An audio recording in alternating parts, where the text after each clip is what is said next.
الملك الحق المبين، والصلاة والسلام على سيدنا محمد طه الأمين وعلى آله وأصحابه أجمعين ومن اتبعهم إلى يوم الدين. أما بعد، فأعوذ بالله من الشيطان الرجيم. بسم الله الرحمن الرحيم. إنا أرسلناك شاهدا ومبشرا ونذيرا لتؤمنوا بالله ورسوله وتعزروه وتوقروه وتسبحوه بكرة وأصيلا. صدق الله مولانا العظيم وصدق رسوله النبي الكريم الأمين الرؤوف الرحيم. إن الله وملائكته يصلون على النبي يا أيها الذين آمنوا صلوا عليه وسلموا تسليما. بالدرود پاک پر الصلاۃ والسلام علیک یا سیدی یا رسول اللہ وعلى آلك وأصحابك يا حبيب الله. الصلاة والسلام عليك يا سيدي يا نبي الله وعلى آلك وأصحابك يا رحمة للعالمين. مولاي صل وسلم دائما أبدا على حبيبك خير الخلق كلهم، هو الحبيب الذي ترجى شفاعته لكل هول من الأهوال مقتربين. يا رب بالمصطفى بلغ مقاصدنا واغفر لنا ما مضى يا واسع الكرم. سرور گاہوں کے مالک مولا کہوں تجھے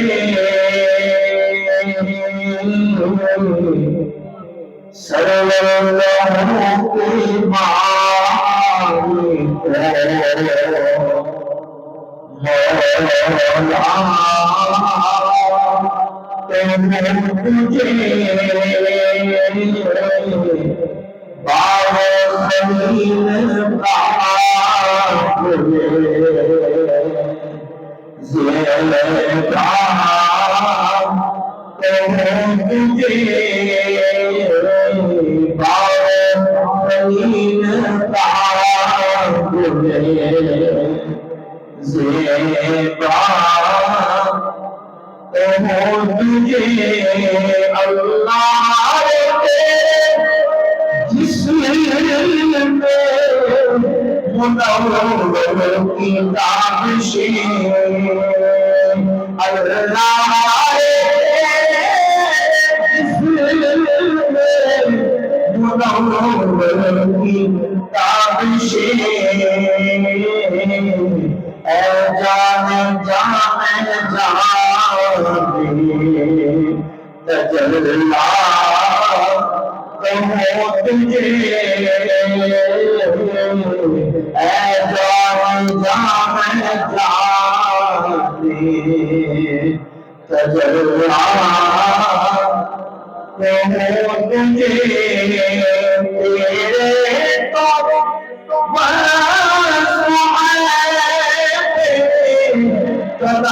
کدائی سے ہے قریبی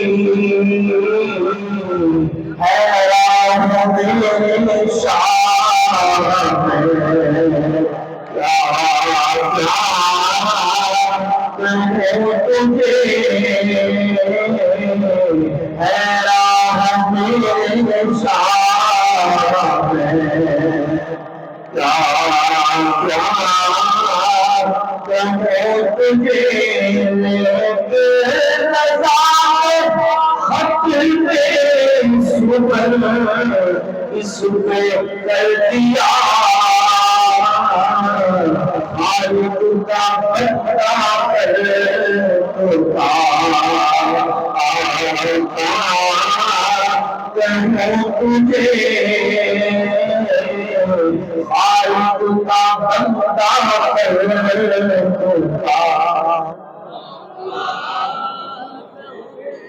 سرور کہوں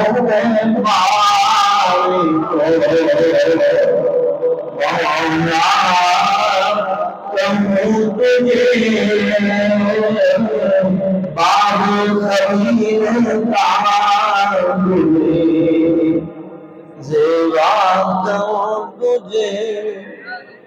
اللہ رب العالمین جل شانہ ومن وجهه وعظم برهانه کی حمد و ثنا حضور نبی رحمت شفیع امت تاجدار انبیاء حبیب کبریا احمد مصطفیٰ حضرت محمد مصطفیٰ صلی اللہ تعالی علیہ وعلا آلہ واصحابہ وبارک وسلم کی بارگاہ اقدس میں درود و نعت کا نذرانہ پیش کرنے کے بعد معزز و محتشم سامعین و حاضرین برادران اسلام، جس طرح کہ سب احباب معلوم ہے آج کی محفل میلاد مصطفیٰ صلی اللہ علیہ وآلہ وسلم برادران غلام مصطفیٰ کی شادی خانہ آبادی کے سلسلہ میں انعقاد پذیر ہے۔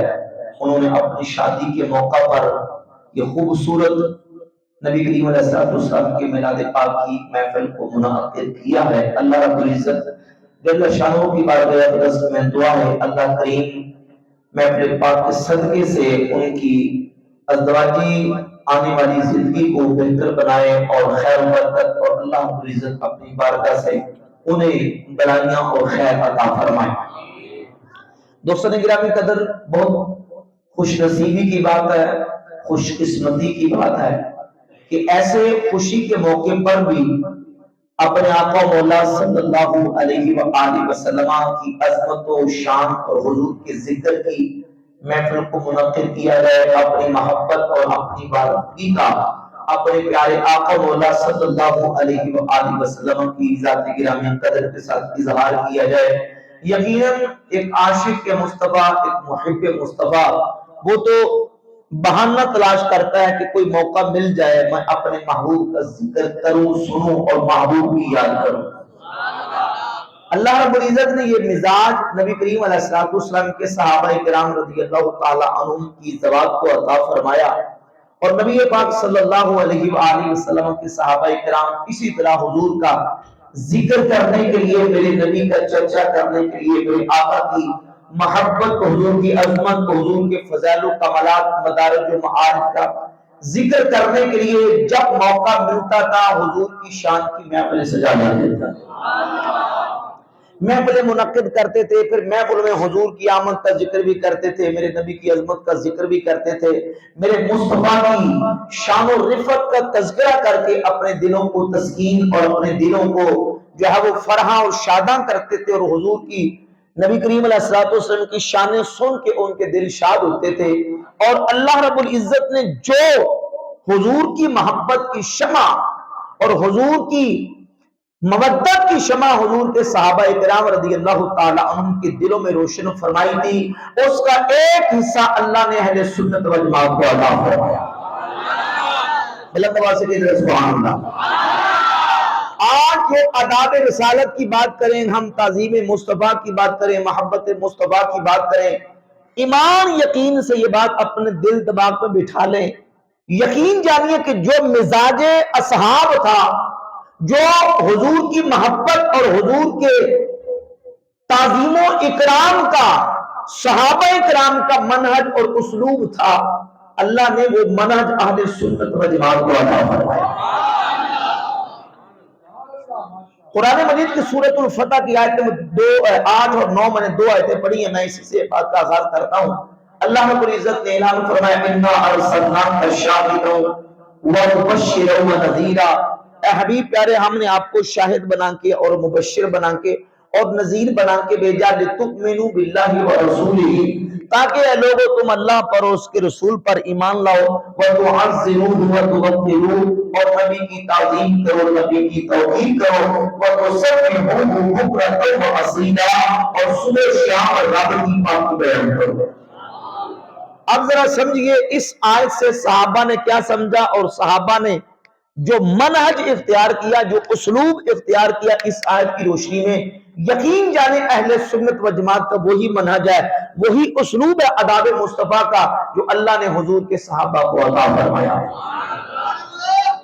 آج ہم محفل سجا کے حضور کی آمد کا ذکر کر کے میرے نبی کریم علیہ السلام کی رفعت اور حضور کی شان و عظمت کا تذکرہ کر کے، کبھی محفل سجا کے، کبھی جلوس نکال کے، کبھی چراغاں کر کے، کبھی پرچم آویزاں کر کے، کبھی بینر آویزاں کر کے، کبھی پرچم لہرا کے، کبھی نعرے مار کے، کبھی نعتیں پڑھ کے، یہ سب کرتے ہیں تو عظمت مصطفیٰ کے اظہار کے لیے کرتے ہیں، اپنے نبی کی عظمت کا اظہار کرنے کے لیے اور اپنی محبت اپنے محبوب سے بتانے کے لیے کائنات کو کہ اللہ نے جو شمع ہمارے دلوں میں محبت مصطفیٰ کی روشن کی ہے، اللہ کریم جل شانہ نے جو محبت ہمیں عطا کی ہے، اس کا تقاضا یہ ہے کہ ہم اپنے حبیب کا ذکر کریں۔ من احب شیئا اکثر ذکرہ، جو جس کے ساتھ محبت کرتا ہے، محبت کا تقاضا یہ ہے، محبت کی ڈیمانڈ یہ ہے، محبت کا مطالبہ یہ ہے، من احب شیئا اکثر ذکرہ، جو محب جس محبوب سے محبت کرتا ہے، محب پھر بہانے بہانے سے اپنے محبوب کا ذکر کرتا ہے، یعنی وہ کثرت سے ذکر کرتا ہے، جب موقع ملتا ہے، جب اسے کوئی موقع میسر آتا ہے وہ اپنے محبوب کا تذکرہ کرتا ہے، محبوب کا ذکر کرتا ہے۔ اللہ کریم نے ان آیات میں 3 چیزوں کا ذکر کیا اپنے محبوب کی بعثت کا ذکر فرما کے کہ میں نے اپنے محبوب کو شاہد و مبشر و نذیر بنا کے بھیجا تاکہ لوگوں تم ایمان لے آؤ اللہ اور اس کے رسول پر، اور پھر فرمایا پھر کیا کرو، ایک تو ایمان لے آؤ، وَتُعَزِّرُوهُ وَتُوَقِّرُوهُ، اور نبی کی تعظیم کرو، نبی کی توقیر کرو، اور تیسرا فرمایا وَتُسَبِّحُوهُ بُكْرَةً وَأَصِيلًا، اور صبح و شام رب کی پاکی بیان کرو، یعنی رب کی عبادت کرو۔ ہمارے امام عاشقاں، کشتہ عشق رسالت، اشعار امام احمد رضا خان محدث سے بریلی رضی اللہ تعالیٰ عنہ فرماتے ہیں مسلمانوں دیکھو اس آیت کی ترتیب جمیل تو دیکھو، سبحان اللہ آپ نے کہنا ہے، آپ کے ذوق کے حساب سے انشاءاللہ تقریر ہوگی، ذوق اپنے بھرپور دکھانا ہے۔ فرماتے ہیں اس آیت کی ترتیب جمیل تو دیکھو کہ اللہ نے سب سے پہلے ایمان اور سب سے آخر میں اپنی عبادت کا ذکر کیا۔ پہلے ایمان، سب سے پہلے ایمان، سب سے آخر میں عبادت، اور درمیان میں اپنے محبوب کی تعظیم و توقیر کا تذکرہ فرمایا۔ فرماتے ہیں یہ ترتیب جمیل یہ بتاتی ہے کہ جو ایمان نہ لائے، جس کے پاس ایمان نہیں وہ تعظیم کرے تو قبول نہیں، اور جس کے پاس تعظیم نہیں وہ عبادت کرے تو اس کی قبول نہیں۔ ایمان نہیں تو تعظیم قبول نہیں، اور اگر تعظیم نہیں تو عبادت قبول نہیں۔ ایمان نہیں لایا، ایمان یا ہے ہی نہیں لایا تو پھر اس کا کوئی عمل قبول نہیں۔ فرماتے ہیں بتیرے آپ کو ہندو اور بتیرے یہودی اور عیسائی ان کے پادری ایسے ملیں گے جو نبی کریم علیہ السلام کی بعثت سے پہلے حضور کی نعتیں پڑھتے تھے، حضور کی شانیں بیان کرتے تھے، لیکن جب اللہ کے محبوب نے اعلان فرما دیا نبوت کا تو ماننے سے انکار کر دیا، پیچھے ہٹ گئے۔ اب ان کو وہ حضور کی شانیں بیان کرنا ان کو کام نہیں آئے گا، کیونکہ ایمان نہیں لائے، ایمان نہیں لائے۔ تو ایمان پہلی شرط ہے۔ آج بھی آپ دیکھ لیں سوشل میڈیا کے اوپر آپ کو کوئی ہندو، کئی ایسے سکھ مل جائیں گے جو حضور کی نعتیں لکھتے ہیں، کیا لکھتے ہیں؟ نعتیں لکھتے ہیں، نعتیں پڑھتے ہیں۔ سوشل میڈیا پہ کئی ویڈیوز موجود ہیں ہندوؤں کی اور نبی کریم علیہ السلام کی نعتیں۔ اب دیکھیں ایک شاعر ہے، شاعر کا کام ہے شعر لکھنا، کبھی وہ کسی بادشاہ کی شان میں لکھے گا، کبھی کسی رئیس کی شان میں لکھے گا، کبھی کسی چودھری وڈیرے کی شان میں لکھ دے گا تاکہ داد ملے، تحسین ہو اس کی، اور اس بڑے کے فالورز کی ہمدردیاں حاصل ہو جائیں۔ اب نعتیں لکھنے والے اگر ہندو یا سکھ نعت بھی لکھتا ہے، ایمان شرط ہے، ایمان نہیں تو کوئی بات نہیں۔ ایک ہندو شاعر ہے لال کا پرشاد، وہ شعر اس نے لکھا نعت کا، وہ کہتا ہے گر شمس و قمر کو کوئی دامن میں چھپا لے، اور دولت دارین کو ہاتھوں میں اٹھا لے، گر شمس و قمر کو کوئی دامن میں چھپا لے اور دولت دارین کو ہاتھوں میں اٹھا لے، پھر لال کا پرشاد سے کوئی پوچھے کہ تو کیا ہے، نالین محمد کو وہ آنکھوں سے لگا دے۔ سبحان اللہ کہتے ہیں، اس میں کوئی عرض نہیں۔ اب لکھنے والا ہندو ہے، لیکن دیکھنا یہ ہے کہ اسے کلمہ پڑھنا بھی نصیب ہوا ہے کہ نہیں ہوا ہے۔ اگر کلمہ نہیں پڑھا، حضور کی غلامی میں نہیں ہے، تو پھر بات بننی۔ دوسرا ہندو شاعر چندر پرکاش بجنوری، وہ کہتا ہے خم جس کے آگے جو عالم کی جبیں ہے، سجدہ گاہ کونین وہ طیبہ کی زمین ہے۔ دنیا کا عقیدہ ہے، اپنا بھی یقین ہے، جو شہر مدینے میں کہیں اور نہیں۔ اب لکھنے والا شاعر ہندو ہے، تو اب یہ نعت کا شعر لکھا ہے، اگر حضور کا کلمہ نہیں پڑھتا تو بات تب بنے گی، پہلے ایمان ہے۔ تو امام فرماتے ہیں مسلمانوں اس آیت کی ترتیب جمیل تو دیکھو کہ اللہ نے سب سے پہلے ایمان اور سب سے آخر میں اپنی عبادت کو رکھا، اور درمیان میں رب نے مصطفیٰ کی تعظیم و توقیر کا ذکر فرمایا۔ جس کا ایمان نہیں وہ تعظیم کرے قبول نہیں، اور جس کے دل میں حضور کی تعظیم نہیں وہ عبادت چاہے زمین و آسمان کے درمیان ساری خلا کو بھر کے بھی آ جائے، اس کی عبادت قبول ہے۔ محبت رسول کے بغیر، تعظیم رسول کے بغیر، نبی کریم علیہ السلام کا دل میں ادب رکھے بغیر کوئی کہے کہ میری عبادت قبول ہو جائے گی، قبول ہونی۔ اب اس فرقے کی نشانیاں، اس ٹولے کی علامات اللہ کے رسول صلی اللہ علیہ وآلہ وسلم نے بیان فرمائی۔ صحیح بخاری، مسلم اور کتب ستہ کے اندر روایات اور احادیث کثرت کے ساتھ موجود ہیں کہ نمازیں پڑھیں گے، روزے رکھیں گے، حج کریں گے، زکوٰۃ دیں گے، تمام مضمون احادیث میں پیش کر رہا ہوں۔ صحیح بخاری میں 6930، ذرا توجہ کیجئے، سننا اپنے غور کے ساتھ۔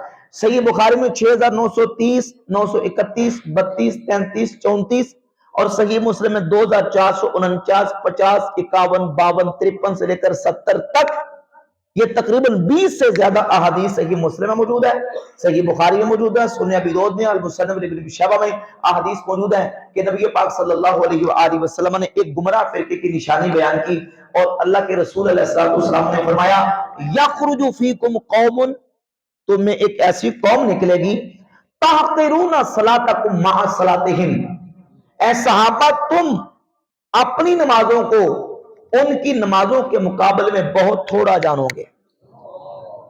ذرا توجہ کیجئے، صحابہ کتنی زیادہ نمازیں پڑھتے ہوں گے؟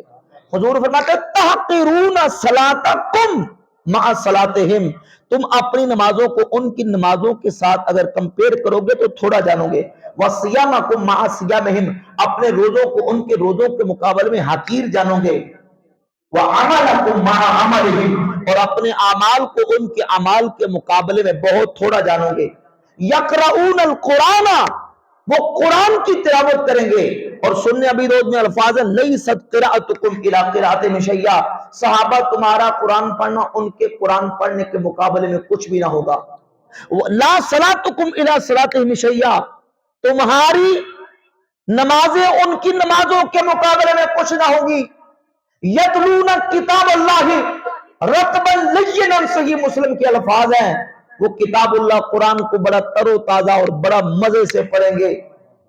لیکن حضور فرماتے ہیں، اور صحیح بخاری میں الفاظ ہیں یقولون من قول خیر البریہ، اور بعض احادیث میں الفاظ ہیں یقولون من قول خیر البریہ من خیر قول البریہ، حضور فرماتے ہیں وہ حدیثیں پڑھیں گے، قرآن پڑھیں گے، نماز روزہ، وہ سارے اعمال گنوا کے حضور فرماتے ہیں علیہ السلام یمرقون من الدین مروق السهم من الرمیہ، اس کے باوجود وہ دین سے ایسے نکلے ہوں گے جیسے تیر شکار کو لا کے پار نکل جاتا ہے۔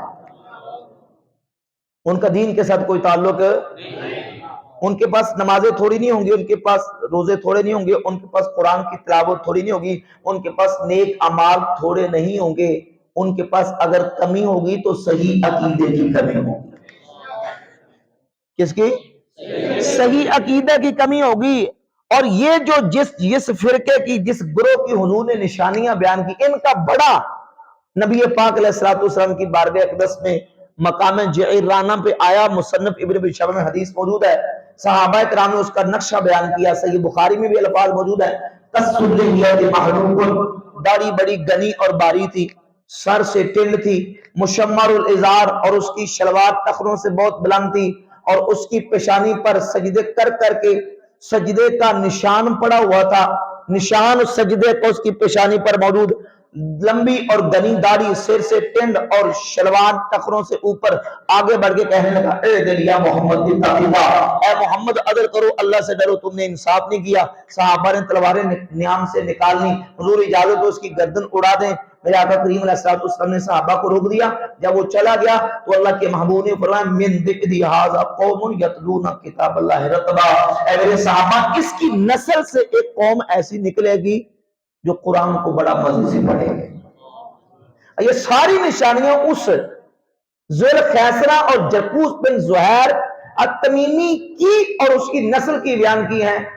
نبی پاک علیہ السلام نے ایک ایک نشانی بتا دی ہے اور یہ واضح کر دیا کہ بہتی نمازیں، بہت روزے، بہت حج، بہت زکاتیں یہ نہیں دیکھی جائیں گی، پہلے یہ دیکھا جائے گا ایمان اور عقیدہ کتنا درست ہے۔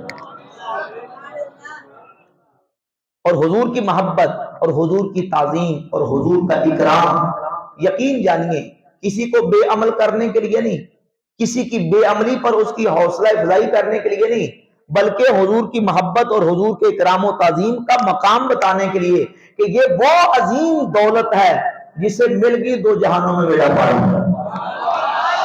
سیدنا انس بن مالک رضی اللہ تعالیٰ عنہ فرماتے ہیں، صحیح بخاری کے اندر متعدد اس کے طرق موجود ہیں، توجہ سے سنیے، فرماتے ہیں کہ ایک ہم نبی پاک علیہ السلام کی بارگاہ اقدس میں موجود تھے، حضور نماز ادا کرنے کے بعد ابھی مسجد کے دروازے سے باہر جا رہے تھے کہ ایک پینڈو دیہاتی عرابی ایک آیا اور سرکار کی بارگاہ میں آگے بڑھ کے عرض کرنے لگا یا رسول اللہ صلی اللہ علیہ وسلم متی الساعۃ، حضور یہ بتائیں کہ قیامت کب آئے گی، قیامت کب آئے گی؟ میرے آقا کریم علیہ السلام نے فرمایا ما اعددت لہا، اے قیامت کا سوال کرنے والے یہ بتا تو نے قیامت کے لیے کیا تیار کیا۔ صحیح بخاری کی حدیث کا ایک طریق یہ ہے، اس نے عرض کی یا رسول اللہ میرے پاس کچھ بھی نہیں ہے، میرے پاس کچھ بھی نہیں ہے، ایک طریق یہ ہے، اور دوسرے طریق میں یہ ہے ما اعددت لہا کبیرہ صیام ولا صلاۃ ولا صدقۃ ولکنی احب اللہ ورسولہ، اے اللہ کے محبوب میرے پاس بہت زیادہ نمازیں نہیں، بہت زیادہ روزے نہیں، بہت زیادہ میرے پاس صدقات نہیں ہے، لیکن اتنی بات ضرور ہے میں اللہ اور اس کے رسول سے محبت بڑی کرتا ہوں۔ تو اللہ کے محبوب نے فرمایا انت مع من احببتا، خوشخبری ہو تیرے لیے، جا تو جس کے ساتھ محبت کرتا ہے اسی کے ساتھ قیامت کو، قیامت میں اسی کے ساتھ ہو۔ اب اگلا جملہ جو میں نے سنانے کے لیے وزن بتانے کے لیے پوری حدیث سنائی ہے، سیدنا انس بن مالک رضی اللہ تعالیٰ اللہ کی قسم کھا کے کہتے ہیں، کون؟ انس بن مالک، حضور کے خادم، 10 سال میرے نبی کی بارگاہ میں رہنے والے، حضور کی خلوت و جلوت دیکھنے والے، میرے مصطفیٰ کریم علیہ السلام کے حجرے اور حضور کے گھر چلے جانے والے صحابی حضرت انس بن مالک، کس قدر مقام ہوگا حضرت انس بن مالک کا، ایک صحابی کے مقام تک کوئی ولی نہیں پہنچ سکتا۔ سبحان اللہ، ان شرف صحبت مرویت لرسول اللہ صلی اللہ علیہ وآلہ وسلم لا یعادلہ عمل ولا یبازیہ شرف، حضور کے رخ زیبا کو دیکھنا یہ اتنا بڑا عمل ہے، دنیا کا کوئی عمل اس عمل کا مقابلہ نہیں کر سکتا، یہ اتنا بڑا شرف ہے، کوئی شرف کسی شرف کا موازنہ نہیں کر سکتا، ایک صحابی کے مقام تک کوئی نہیں پہنچ سکتا، تو جس نے 10 سال میرے نبی کی غلامی میں گزارے ہوں اس انس ابن مالک کے مقام تک کون پہنچے گا؟ اور پھر وہ انس ابن مالک کیا کہتے ہیں؟ فرماتے ہیں لوگوں اللہ کی قسم ہے جب سے اسلام قبول کیا ہے اس وقت سے لے کر آج تک اسلام قبول کرنے کے بعد اتنی زیادہ خوشی مجھے کسی موقع پر نہیں ہوئی جتنی خوشی اللہ کے محبوب کا یہ فرمان سن کے ہوئی کہ میں جو اللہ اور اس کے رسول سے محبت کرتا جس سے محبت کرتا اس کے ساتھ، اور فرماتے سنو انی احب النبی صلی اللہ علیہ وآلہ وسلم و ابا بکر و عمر، لوگوں سن لو میں انس بن مالک اعلان کرتا ہوں میں اللہ کے نبی سے محبت کرتا ہوں، میں ابو بکر سے محبت کرتا ہوں، میں عمر سے محبت کرتا ہوں۔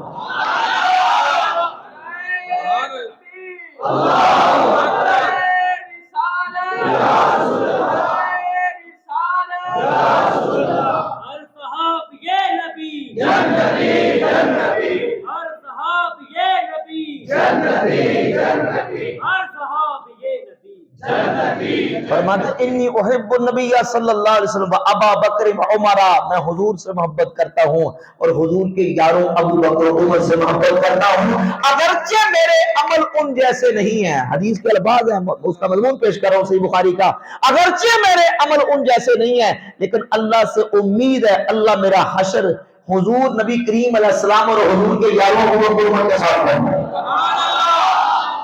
ایمان سے اندازہ کریں، حضرت انس بن مالک حضور کے 10 سال خدمت میں رہنے والے صحابی، وہ یہ کہہ رہے ہیں کہ میں حضور سے محبت کرتا ہوں، میں ابو بکر عمر سے محبت کرتا ہوں۔ تو پھر ابو بکر عمر کا مقام کتنا بلند ہوگا؟ محبت سے کہتے سبحان اللہ۔ اس لیے عالم دیجیے کہ چاروں پیاری نبی میرا عاشق، کوئی نہیں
آزم شان صدیقی کی دستان اکو یار ہزارہ بر،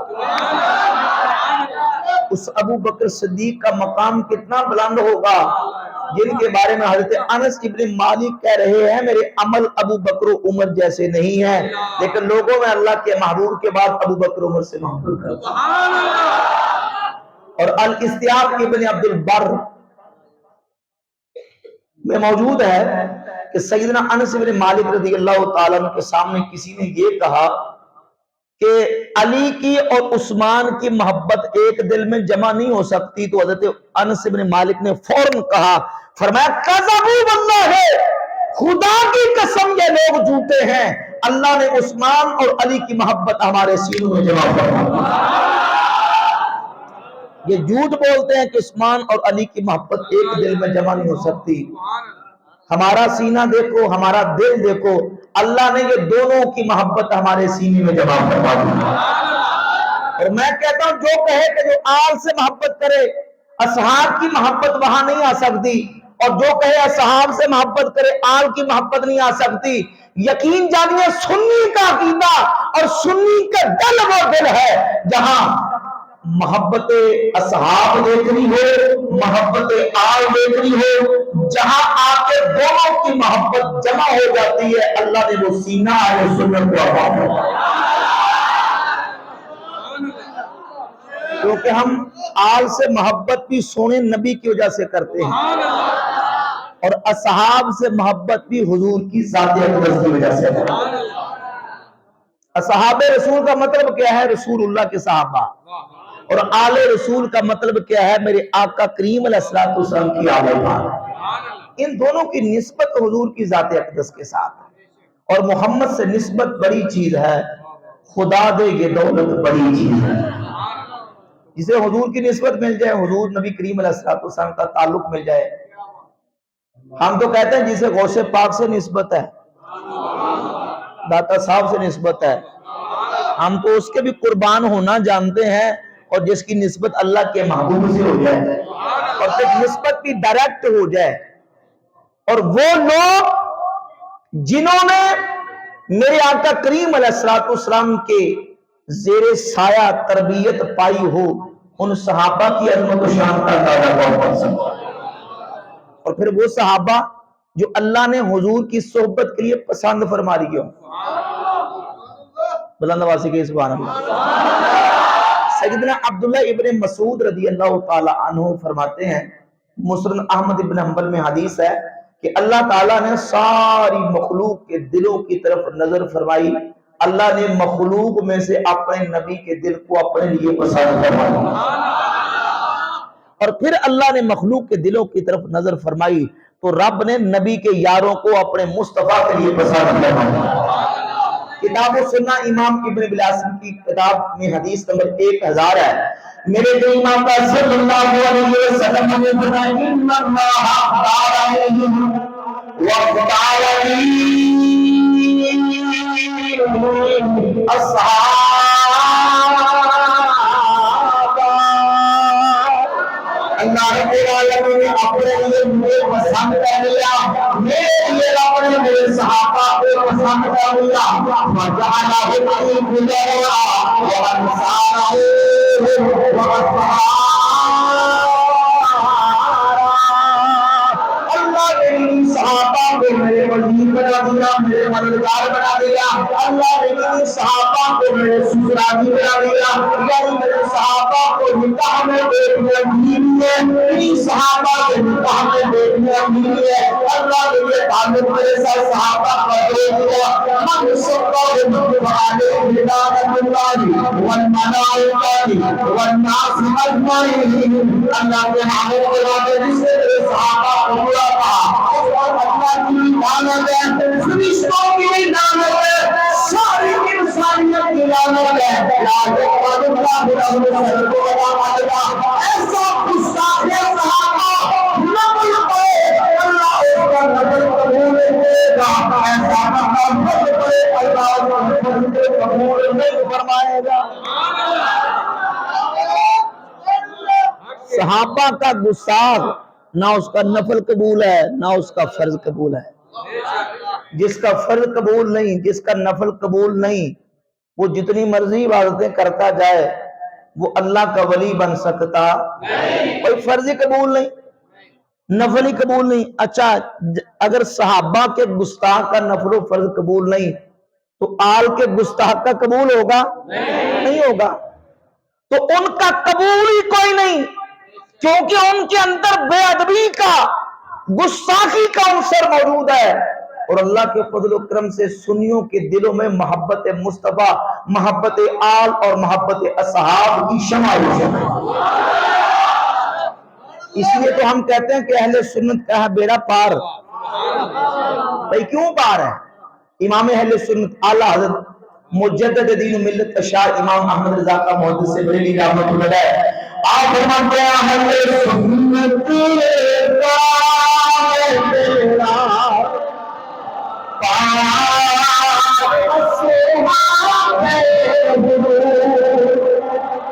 مل کے محبت سے بڑے گھر پر یہ اہل سنت کا بیڑا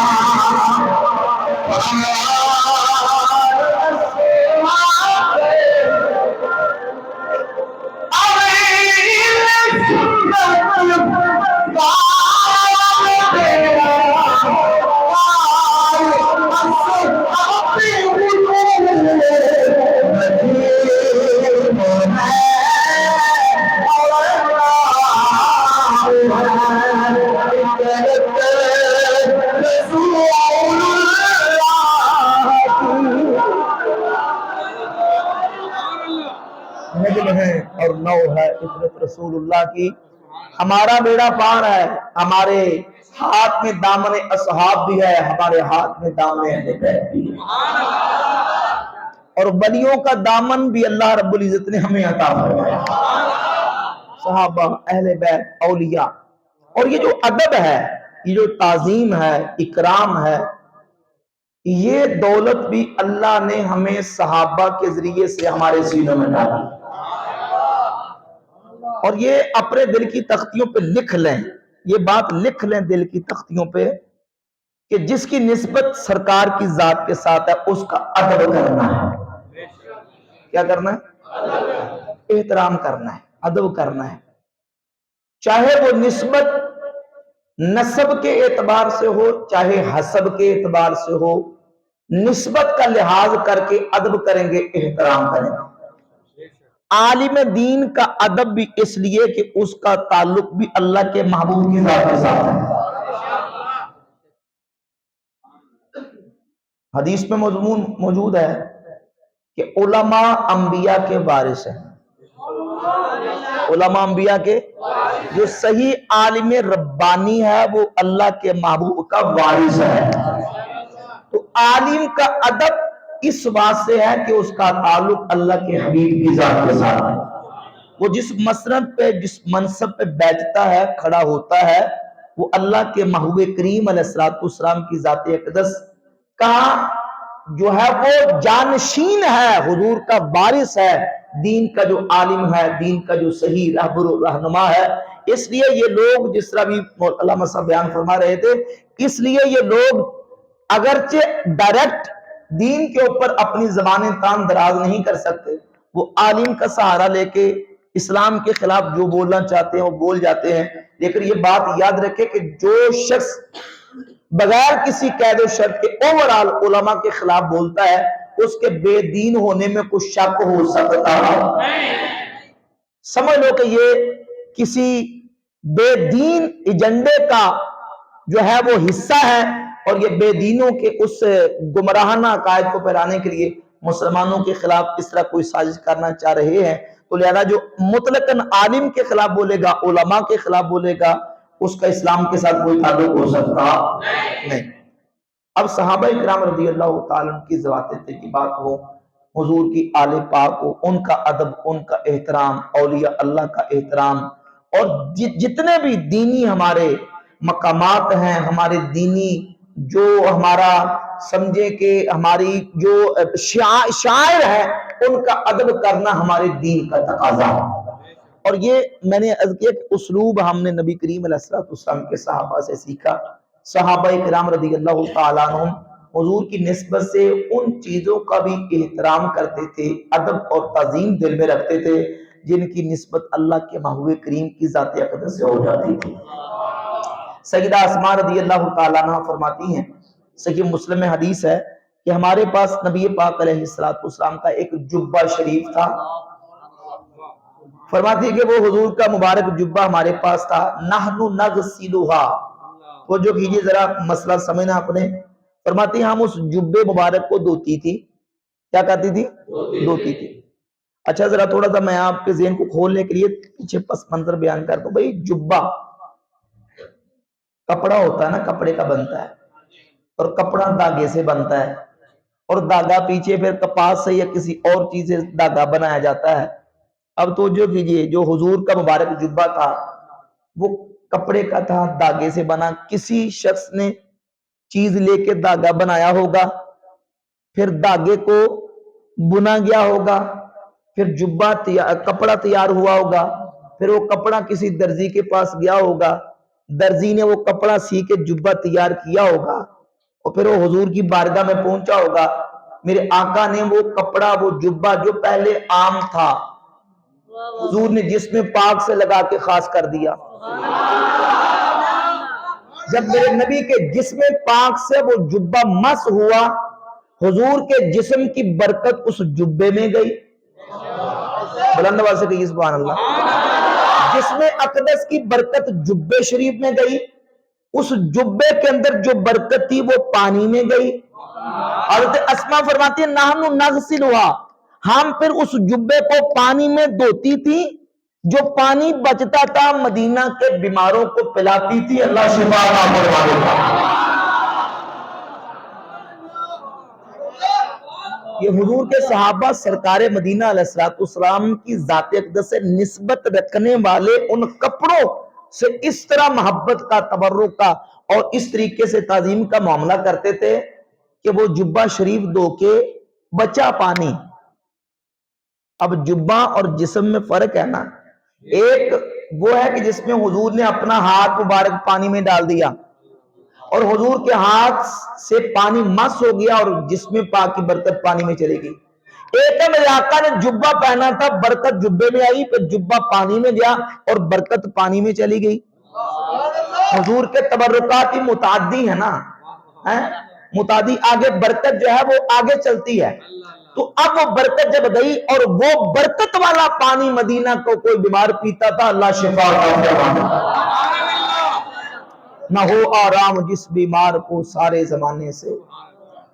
سبحان اللہ نہیں کہا.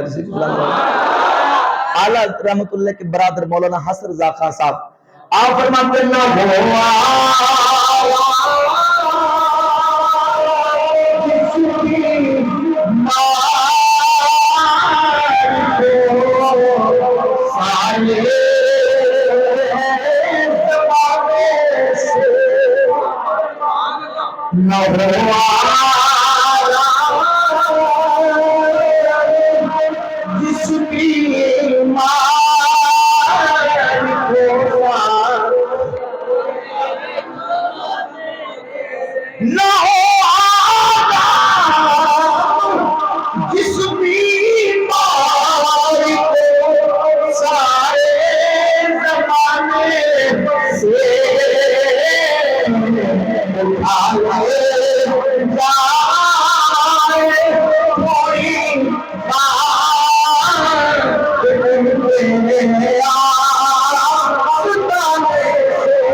اٹھا لے جائے تھوڑی خاک ان کے آسرا. اور حضور نبی کریم علیہ السلام کے جبہ مبارک کو دھوتی تھی پانی پلاتی مبارک کو اللہ شفا عطا فرما. سیدنا عبداللہ ابن عمر رضی اللہ تعالیٰ عنہما جب مسجد نبی شریف میں آتے کتاب الثقات میں امام ابن حبان لے کے قاضی عیاض الشفا میں لے کے عبداللہ بن عمر مسجد نبی شریف میں آتے حضور کے منبر شریف کے قریب آتے اور منبر کی اس لکڑی پر جہاں حضور بیٹھا کرتے تھے عبداللہ بن عمر وہاں ہاتھ پھیر کے تو اپنے منہ پہ ملیا کرتے. لکڑی ہے نا بھئی لکڑی ہے لیکن لکڑی پر جب حضور بیٹھتے تھے میرے آقا کریم علیہ السلام کے جسم مصطفیٰ سے جب وہ لکڑی مس ہو گئی صحابی اس لکڑی کا ادب کر رہے ہیں احترام کر رہے ہیں. ایمان سے بتائیے جب صحابہ لکڑیوں کا احترام کرتے ہوں کپڑوں کا احترام کرتے ہوں جن کی نسبت اللہ کے محبوب سے ہو جائے تو پھر صحابہ میں نبی کی آل کا کتنا احترام کرتے ہیں. یہی وجہ کہ سیدنا صدیق اکبر رضی اللہ عنہ عصر کی نماز پڑھ کے نکلے. عقبہ بن حارث بیان کرتے ہیں کہ ابو بکر صدیق عصر کی نماز پڑھ کے نکلے مولا علی آپ کے ساتھ صحیح بخاری میں حدیث ہے حضرت ابو بکر صدیق نے دیکھا امام حسن مجتبی حضور کے نماز سے کھیل رہے تھے گلی کے اندر تو صدیق اکبر آگے بڑھے اور آگے بڑھ کے ابو بکر صدیق نے امام حسن مجتبی کو اپنے کندھوں پہ اٹھا لیا اور اٹھا کے فرمانے لگے شدید بالنبی لیس شدید بالعلی فرماتے میرا باپ حسن پر قربان ہو جائے حسن کی صورت علی سے نہیں حسن کی صورت میں نبی سے نہیں ہے. وعلی کن یدحکو اور مولا علی یہ باتیں سن سن کے مسکرا رہے ہیں. کیا کر رہے تھے؟ وعلی یدحکو کے الفاظ موجود ہیں صحیح بخاری کے اندر. مولا علی رضی اللہ تعالیٰ عنہ مسکرا رہے تھے کہ دیکھیں ابو بکر صدیق حضور کی آل کے ساتھ کس طرح محبت کا مظاہرہ کر رہے ہیں. اور واقعتاً حقیقت بھی یہ تھی کہ امام حسن مجتبی سار مبارک سے لے کر سینے تک اور امام حسین سینے سے لے کر پاؤں تک اللہ کے محبوب کریم علیہ السلام کا اللہ نے اپنے حبیب کا حلیہ حضور کے دو نواسوں کو عطا فرمایا. آدھا امام حسن کو اور آدھا امام اور عاشقوں کے امام بولے. آپ فرماتے ہیں مجنون کا سایہ شاہ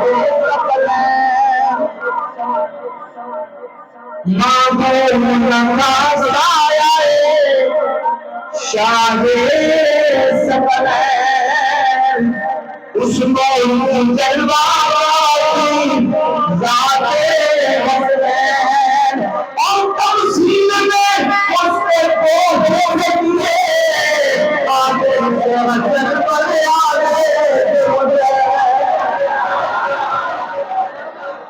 اللہ کریم نے حضور نبی پاک علیہ السلام کا مبارک حلیہ حضور کے دو نواسوں کو عطا فرما دیا. آدھا امام حسن کو اور آدھا امام حسین کو عطا فرما دیا رضی اللہ تعالی عنہما. اب توجہ کیجئے صحابہ کرام اس طرح ادب کرتے تھے احترام کرتے تھے. اور آخری حدیث پر بات مکمل کروں گا. کس قدر وہ حضور کی تعظیم و اکرام اور ادب کرتے تھے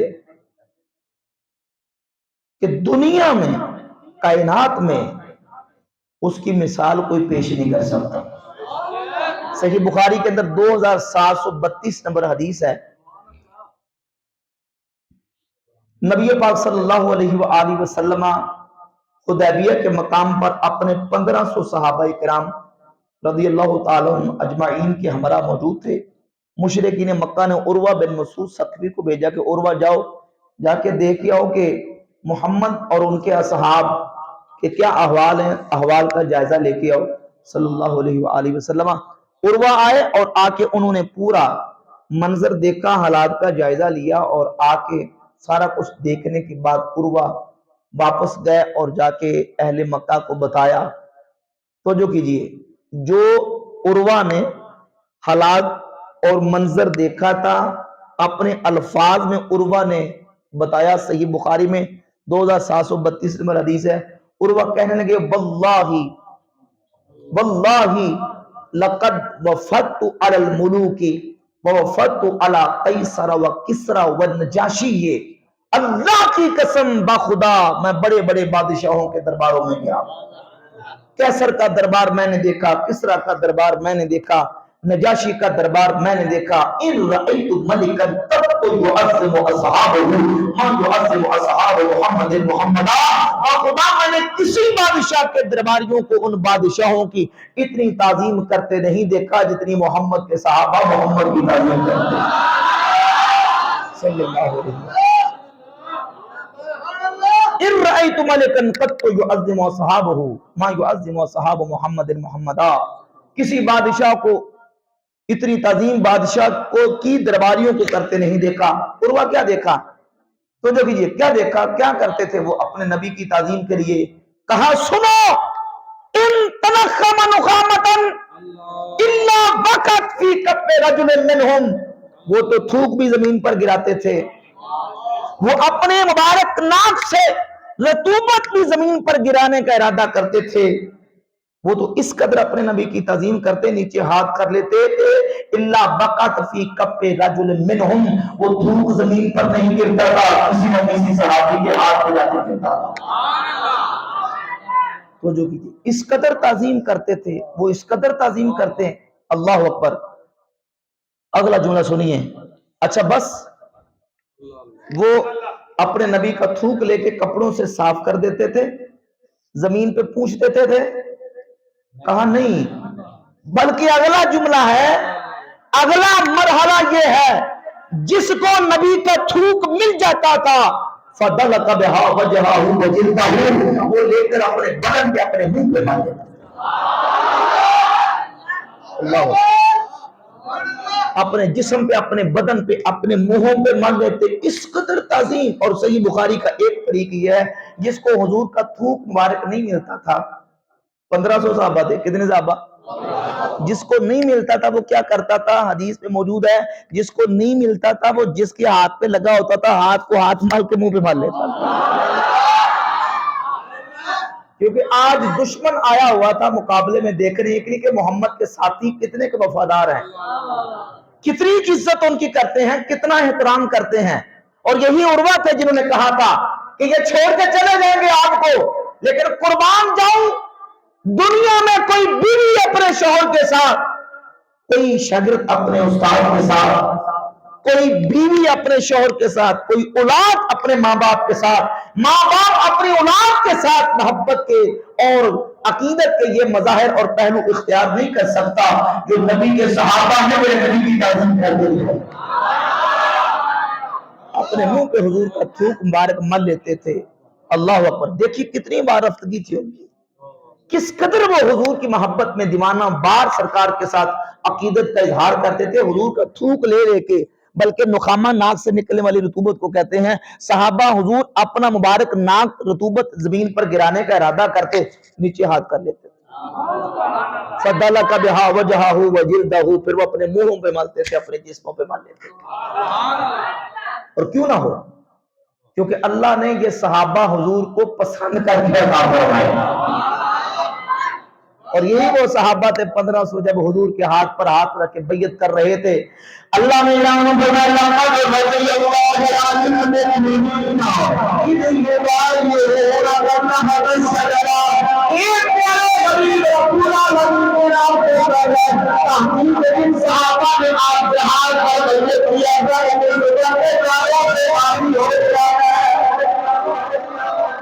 لقد رضی اللہ عن المؤمنین، اللہ ان ایمان والوں سے راضی ہو گیا. بولی کیا ہو گیا؟ اچھا، جس سے رب نے ناراض ہونا ہو اس کو رضا کا سرٹیفکیٹ نہیں ملتا. جس سے بعد میں ناراض ہو جانا ہو، یہ تو نہیں آج ناراض کر. اللہ رب العزت نے جس سے ناراض ہونا ہو اس کو رضا کا سرٹیفکیٹ نہیں دیتا. رضا کا سرٹیفکیٹ بتاتا ہے کہ رب نبی کے یاروں سے راضی ہے. اور کتنے صحابہ تھے؟ 1500 صحابہ. اچھا، یہاں اگلی بات میں بعد میں کروں گا، پہلے یہ سمجھ لیں، بڑی محبت کی بات ہے. 1500 صحابہ تھے، پانی بھی ختم ہو گیا وہاں، اور صحابہ حضور کی بارگاہ میں آ گئے، یا رسول اللہ پانی ختم ہو گیا ہے، اور کرم فرمائیں جانوروں کے پینے کے لیے پانی بھی نہیں ہے، ہمارے وضو کے لیے پانی بھی نہیں ہے. صحابہ حضور کی بارگاہ میں آئے. تقریباً اس سے ملتا جلتا واقعہ قرآن مجید نے رپورٹ کیا موسیٰ علیہ السلام کا، کلیم اللہ کا. یہ قوم موسیٰ علیہ السلام کے پاس آئی کہ پانی نہیں ہے، اللہ کی بارگاہ میں دعا کریں اللہ میں پانی عطا فرمائے. موسیٰ علیہ السلام نے دعا کی، کلیم اللہ نے، تو اللہ کریم نے فرمایا فَضْرِبْ بِعَصَاكَ الْحَجْرَ فَانْفَجَرَتْ مِنْهُ اثْنَتَا عَشْرَةَ عَيْنًا. پیارے موسیٰ عصا پکڑے، ڈنڈا سوٹا عصا پکڑیں اور پتھر پہ ماریں. آپ پتھر پہ ماریں گے 12 چشمے نکلیں گے، قوم پانی پی کے سیراب ہو جائے گی. یہ کلیم اللہ کی شان ہے. عصا پکڑنے کا حکم، پتھر پہ مارنے کا حکم، پھر 12 چشمے نکلیں گے، پھر پانی پیے گی قوم. یہ کلیم اللہ کی شان ہے. اور جب حدیبیہ کے مقام پہ 1500 صحابہ میرے نبی حبیب اللہ کی بارگاہ میں آئے، صحیح بخاری کے اندر حدیث موجود ہے فَجَعَلَ الْمَاءُ يَفُورُ بَيْنَ أَصَابِعِهِ كَأَمْثَالِ الْعُيُونِ. میرے آقا نے ید اللہ والا ہاتھ اس طرح کیا، نبی کی انگلیوں سے پانی اس طرح نکل رہا تھا جیسے پانی کے چشمے جاری ہو رہے. وہ کلیم تھے اور یہ حبیب ہیں. صحابہ تھے کتنے؟ بولی کتنے؟ حضرت جابر رضی اللہ تعالیٰ عنہ سے کسی نے پوچھا کتنے صحابہ تھے، تو حضرت جابر بولے، فرماتے لوگوں تھے تو نبی کے 1500 صحابہ، اگر 1 لاکھ بھی ہوتا میرے نبی کی انگلیوں سے نکلنے والا پانی سب کو سیراب کرتا، کیونکہ حبیب کی انگلیوں سے نکلا تھا. اور یہ وہ انگلیاں تھیں امام اہل سنت، امام عاشقاں، عشق عشق رسالت. امام فرماتے ہیں انگلیاں ہیں خیر پر، بلند آواز سے سبحان اللہ کہہ ذرا.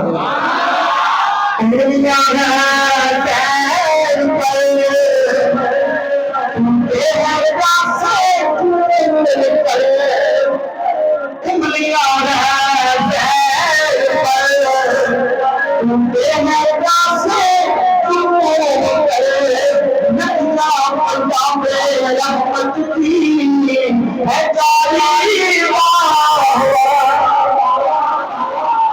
یہ رحمت کی ندیاں تھی جو اللہ نے اپنے حبیب کی انگلیوں سے جاری فرما دی.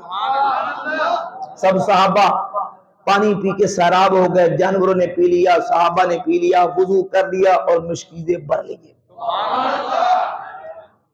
اور صحابہ نے حضور کا لعب دین اپنے منہوں پہ ملا، جسموں پہ ملا. سوال یہ پیدا ہوتا ہے کہ صحابہ کرام رضی اللہ تعالی عنہ کو کس نے کہا تھا کہ تم نبی کا تھوک اپنے منہوں پہ ملو؟ قرآن کی الحمد سے لے کر بناس تک پورا قرآن پڑھ لیجئے، ایک آیت آپ کو نہیں ملے گی کہ صراحتاً یہ کہا ہو کہ جب نبی تھوک زمین پر گرانے کا ارادہ کریں نیچے نہیں جانا چاہیے، تمہارے ہاتھوں پہ جانا چاہیے. نہیں، نہ قرآن میں. اور ٹوٹل ذخیرہ احادیث میں سے کوئی ایک صحیح نہیں، ضعیف حدیث بھی ایسی نہیں ہے کہ جس میں یہ کہا گیا ہو کہ نبی پاک علیہ السلام نے صحابہ سے فرمایا ہو کہ میرے صحابہ جب میں وضو کرنے لگوں تو زمین پر میرا تھوک نہیں گرنے دینا، اپنے ہاتھوں پہ لے لینا. سوال یہ ہے کہ جب قرآن میں موجود نہیں، حدیث میں موجود نہیں، پھر صحابہ کیوں کرتے تھے؟ صحابہ بھئی صحابہ اس لیے کرتے تھے کہ وَتُعَزِّرُوا وَتُوَقِّرُوا، نبی کی تعظیم کرو، نبی کی توقیر کرو. اور تعظیم و توقیر مصطفیٰ کا حکم عام ہے. جو جو چیز حضور کی تعظیم و توقیر میں، رسپیکٹ میں، ادب میں، مودت و محبت میں مومن کرے گا، وہ کام نہیں جس سے رب رسول نے منع کر دیا ہو. جب بھی ہم حضور کی تعظیم میں جو کام بھی کریں گے شریعت کے خلاف نہ ہو تو قرآن کی اسی عام حکم کے تحت شامل ہوگا، اور حضور نبی پاک علیہ السلام کی جب تعظیم کریں گے رب راضی ہوگا. یہ صحابہ کا منع ہی تھا جب قرآن میں موجود نہیں ہے. حضور نے خود حکم نہیں دیا. بھائی صحابہ کیوں کرتے تھے؟ بات سمجھ آ رہی ہے؟ یہ ہمیں کہتے ہیں یہ خاص بات قرآن سے دکھائیں، حدیث سے دکھائیں. ہم کہتے ہیں بعض مسائل وہ ہوتے ہیں، ہر مسئلہ دلیل خاص سے ثابت نہیں ہوتا. قرآن مجید، فرقان حمید اور احادیث مبارکہ سینکڑوں مقامات آپ کو ایسے مسائل میں ملیں گے کہ جو مسائل قرآن و سنت کے عمومات و اطلاقات سے ثابت ہوتے ہیں. پر کیا سمجھ نہیں آئی؟ مثال کے طور پر آج ہم نے محفل کی جلسہ کیا، ابھی جلسے کے بعد ہم دعا کریں گے. آج کی دعا، یہ دعا جو ہم کریں گے اس دعا کا ثبوت قرآن میں، حدیث میں نام لے کے جگہ، وقت، دن، تاریخ کے حساب سے موجود نہیں ہے. لیکن جب ہم دعا کریں گے تو کوئی بندہ کہے کہ یہ دعا کر رہے ہیں ثبوت، تو ہم کہیں گے اللہ نے قرآن میں کہا اجیب دعوت الداعی اذا دعان، میں دعا کرنے والے کی دعا کو قبول کرتا ہوں جب بھی مجھ سے دعا کرے. اذا دعان، اذا لعموم الوقت، اذا عموم وقت کے لیے آتا ہے. اس میں وقت عام ہے، کوئی قید نہیں، کوئی کنڈیشن نہیں، کوئی مقید نہیں، اور عام اور مطلق حکم ہے کہ جب بھی دعا کرے، فجر کے بعد کرے، ظہر کے بعد کرے، عصر کے بعد کرے، مغرب کے بعد کرے، عشاء کے بعد کرے، ابابین کے بعد کرے، چاشت کے بعد کرے، اشراق کے بعد کرے، جمعے کے بعد کرے، تراویح کے بعد کرے، جنازے کے بعد کرے، قبر پہ کھڑا ہو کے کرے، تیجے پہ کرے، ستویں پہ کرے، دسویں پہ کرے، 40ویں پہ کرے، ششماہی پہ کرے، برسی پہ کرے، صبح کرے، شام کرے، دن کرے، رات کرے، تپے کرے، شامیں کرے. جب بھی دعا کرے گا بندے، دعا کرنا تیرا کام ہے، تیری دعا کو قبول کرنا رب العالمین کا کام. حکم عام اور مطلق ہے. اب کہتے ہیں خاص جنازے کے بعد دعا دکھائیں، ہم کہتے ہیں خاص جنازے کے بعد دعا کی ممانعت دکھائیں، کیونکہ ہم نے مسئلہ قرآن کے عمومات و اطلاقات سے ثابت کیا ہے کہ رب کہہ رہا ہے کہ جب بھی دعا کرو میں دعا کو قبول کرتا ہوں. جب اللہ نے کوئی کنڈیشن نہیں لگائی، تو کون ہوتا ہے کنڈیشن لگانے والا؟ تو قید لگانے والا کون ہوتا ہے؟ اگر تو کوئی قید بیان کرے گا، کوئی شرط بیان کرے گا تو اس کے لیے دلیل دینی پڑے گی، اس کے لیے ثبوت لانا پڑے گا. ہمیں قرآن کے عمومات و اطلاقات ہی کا سہارا لے کے اس مسئلے کو ثابت کرنا ہوتا ہے. اور اب آئیں جب ہم بات کرتے ہیں تعظیم مصطفیٰ کی، تو اللہ نے فرمایا وَتُعَزِّرُوا وَتُوَقِّرُوا، یا اللہ کس طرح نبی کی تعظیم کریں، طریقہ بھی بتا دے. وہ جو کیجئے ذرا طریقہ بھی بتا کس طرح. سوال یہ ہے کہ نبی کے صحابہ نے حضور کی تعظیم کی، تھوک مبارک کو لے کے منہ پہ ملا، قرآن میں یہ طریقہ نہیں لکھا، حدیث میں یہ طریقہ نہیں بیان کیا گیا. تو صحابہ نے کیوں کیا؟ صحابہ کو پتا تھا کہ جب قرآن میں رب نے کہہ دیا تعظیم کرو، ہم کرتے جائیں گے، جہاں نبی روک دیں گے ہم رک جائیں گے، جہاں رب رسول روک دے گا ہم رک جائیں گے. حتیٰ کہ وہ کوئی شاید چھوڑتے ہی نہیں تھے. آخری بات میں کرنے لگا ہوں، سنن ابن ماجہ کی 1853 نمبر حدیث ہے، صحیح حدیث ہے. حضرت معاذ بن جبل رضی اللہ تعالیٰ عنہ ملک شام سے واپس آئے، کتنے دنوں سے حضور کا جلوہ زیبا دیکھ نہ سکے. حضور کی بارگاہ اقدس میں آئے، دل بے قرار ہوا اور آتے ہی حضور کو سجدہ کر دیا. کیا کیا؟ سجدہ کر دیا. نہ اجازت مانگی، نہ بات پوچھی، آتے ہی سجدہ. اور یہ بھی یاد رکھیں یہ صحابی وہ نہیں ہے کہ ابھی کسی پنڈ سے دیہات سے اٹھ کے آئے تھے اور ابھی مسلمان ہوئے، نہیں. یہ وہ ہے، صحیح بخاری کی 4999 نمبر حدیث ہے، 4999 نمبر حدیث ہے. نبی پاک علیہ السلام نے فرمایا خذوا القرآن من اربعۃ، میرے 4 صحابہ سے قرآن سیکھو، من عبداللہ بن مسعود و سالم و ابی و معاذ بن جبل.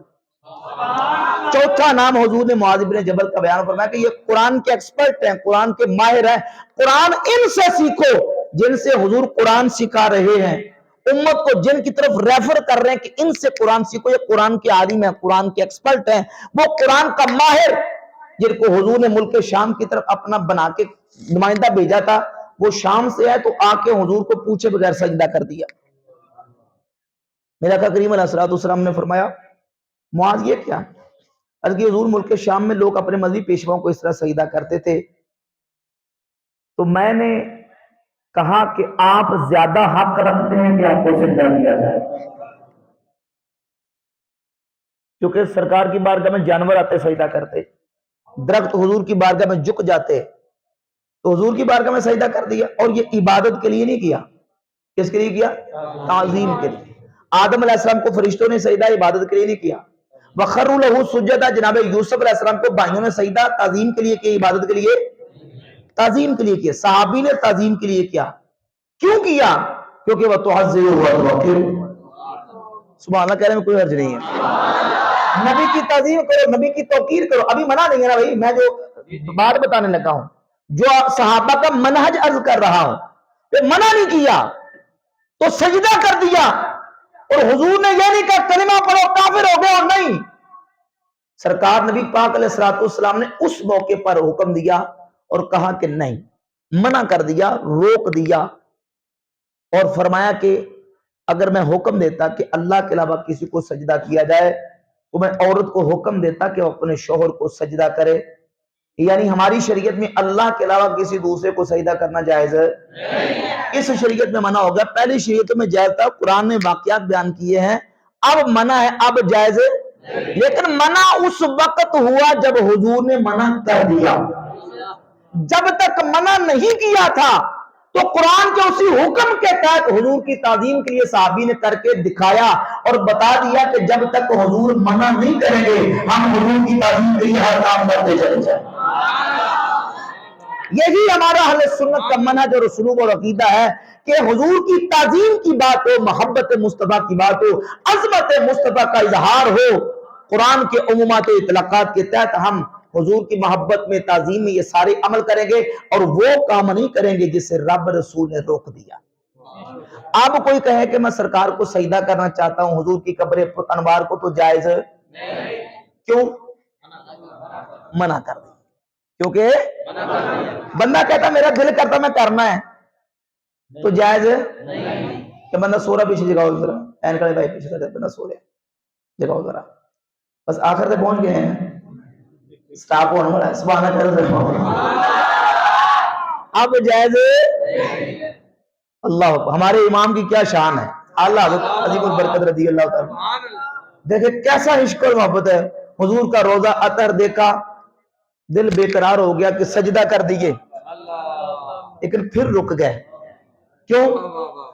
فرماتے ہیں پیش نظر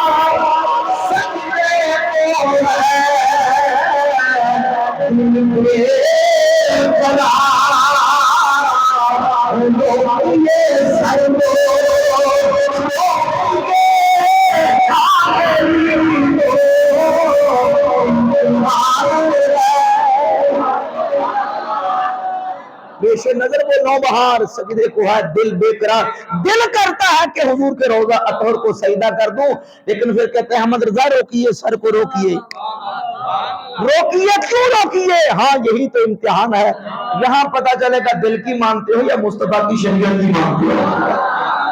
اور میرے آقا فرماتے ہیں لا یؤمن احدکم حتی یکون ہواہ تبعا لما جئت بہ، تم میں سے کوئی شخص اس وقت تک ایمان والا نہیں ہو سکتا جب تک کہ وہ میری شریعت کے تابع نہیں ہو جاتا۔ تو شریعت کے تابع ہونا پڑے گا، شریعت کے تابع ہونا پڑے گا۔ اب دل کرے میں سجدہ کروں تو جائز ہے، کیونکہ سرکار نے روک دیا۔ اور کسی قدیم عربی شاعر نے کہا لو کان حبک صادقا لاطعتہ، ان المحب لمن یحب مطیع، اگر تیری محبت اپنے محبوب سے سچی ہوتی تو تو محبوب کی اطاعت بھی کرتا. ان المحب لمن یحب مطیع، کیونکہ جو جس سے محبت کرتا ہوتا ہے محب اپنے محبوب کا مطیع فرمانبردار بن جاتا ہے. اب حضور کی محبت میں سارا کچھ کر رہے ہیں. ماشاءاللہ غلام مصطفیٰ بھائی نے محفل سجائی اپنی شادی خانہ آبادی کے موقع پر، تو حضور کی محبت میں یہ بھی تقاضا ہے. اب حضور کو راضی کرنا ہے تو سرکار چاہتے ہیں میرا امتی 5 وقت کا نمازی بن جائے. پڑھیں گے بلند آواز سے کہتے ہیں انشاءاللہ. حضور چاہتے ہیں کہ میرا امتی میری سنت داڑھی اپنے چہرے پہ سجا لے. رکھیں گے انشاءاللہ تعالی. میرے آقا چاہتے ہیں کہ میرا امتی جھوٹ غیبت لگائی بجائی سے بچ جائے. بچیں گے انشاءاللہ تعالی. سنتوں کی پابندی کریں گے انشاءاللہ تعالی. تو یہ حضور کی محبت کا تقاضا ہے. اللہ رب العزت جل شانہ میں نبی پاک صلی اللہ علیہ وآلہ وسلم کی محبت میں، حضور کی غلامی میں زندگی اسی میں موت نصیب فرمائے.